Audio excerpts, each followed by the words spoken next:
Well, the show never stops, and joining us for the latest round is Rory Little, himself a former prosecutor and UC Hastings law professor. So you've been in the game, played the majors, and you're on the sidelines now.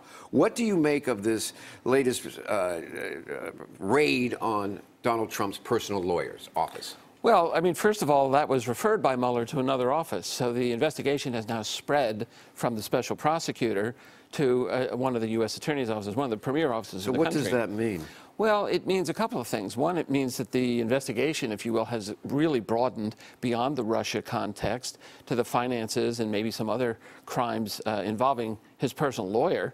And that whether you fire Mueller or not, this other investigation now is going to continue. So there's a self-protection almost of the investigation happening. So let's take a look back at the investigation. It started out with Russian interference/influence meddling in the U.S. election.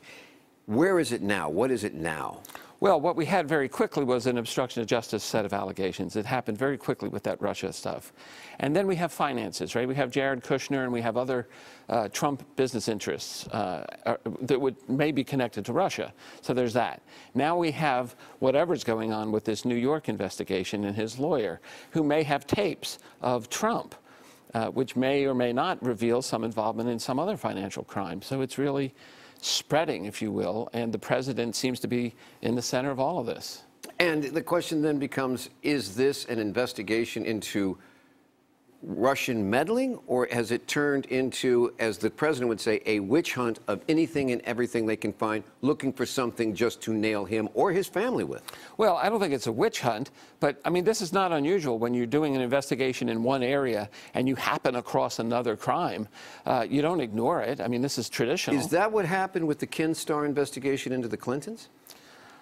Well, the Ken Starr thing really took another form because Clinton testified under oath, and then there was perjury there. And I think there was. But it got to him testifying under oath because it started out as they're looking to a Whitewater real estate deal and then took the same course, right? Right. And Bob Mueller is at the point now where he wants to interview the president. I mean, I think this investigation is actually boiling up to a crescendo here. He's done with a lot of the surrounding stuff. And the question is, are we going to get an interview with the president? And all of these things will be on the table. So if you know Bob Mueller, is he going in there to get information out of the president, or is he going in there to get the president to lie?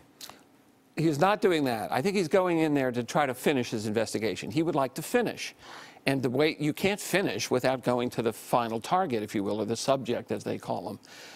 He wants to tie off the loose ends. And if the president does lie, that'll be, you know, an event. I don't think the president will agree to an interview at this point because I don't think he can help himself in exaggerating, let's say. But he's got to try that. He's got to tie this off. And then I think you'll see a report to Congress. You might see even an indictment. All right. Or a set of indictments. So the next one will be, will he or won't he sit down with the special prosecutor? Right. Ooh. Rory Little, UC Hastings, himself a former prosecutor. Wouldn't want to sit down with you and have you get the third degree, buddy. I tell you that. Okay, Wish I were there.